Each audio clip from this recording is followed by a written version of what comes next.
1000 টাকা 5 বছর পর 1 লাখ হতে পারে। হ্যাঁ, ঠিক শুনেছো, মাত্র 1000 টাকা 5 বছর পর 1 লাখ হতে পারে।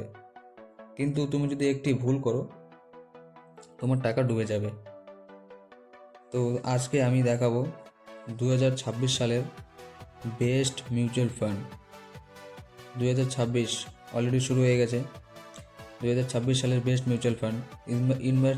স্মার্ট ইনভেস্টাররা অলরেডি টাকা ইনভেস্ট করে দিয়েছে, কিন্তু প্রবলেম এখানে যে সবার মিউচুয়াল ফান্ডে কিন্তু প্রফিট হচ্ছে না, কারণ তারা ভুল মিউচুয়াল ফান্ডে টাকা ইনভেস্ট করে দিয়েছে।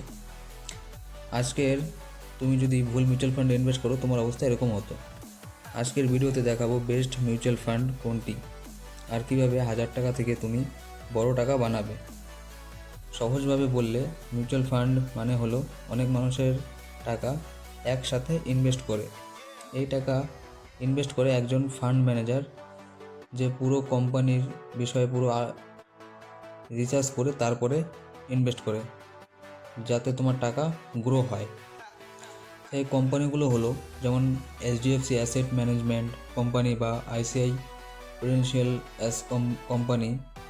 যারা নতুন তাদের জন্য mutual fund best option invest করার জন্য। মিউচুয়াল ফান্ড 3 ধরনের হয়: large cap, small cap, mid cap.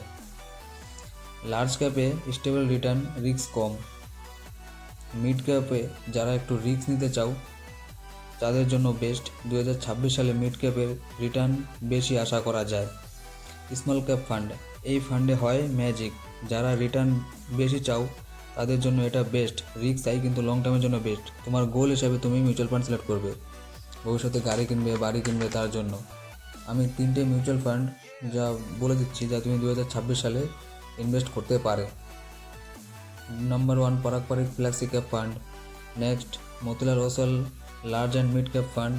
আর third Nippon India small cap fund. আমি যে ফান্ডগুলো বললাম যে এটা তুমি ডাইরেক্ট ইনভেস্ট করবে তা না, তুমি নিজে অ্যানালাইজ করে তারপর ইনভেস্ট করবে। মিউচুয়াল ফান্ডের থেকেও বেশি রিটার্ন আমার স্ট্র্যাটেজি আমার কাছে আছে। কমেন্টে লেখো ইয়েস, তো আমি পরের ভিডিওতে স্ট্র্যাটেজি শেয়ার করব। তার জন্য ভিডিওটিকে লাইক দিয়ে চ্যানেলটাকে সাবস্ক্রাইব করে অবশ্যই পাশে থাকো।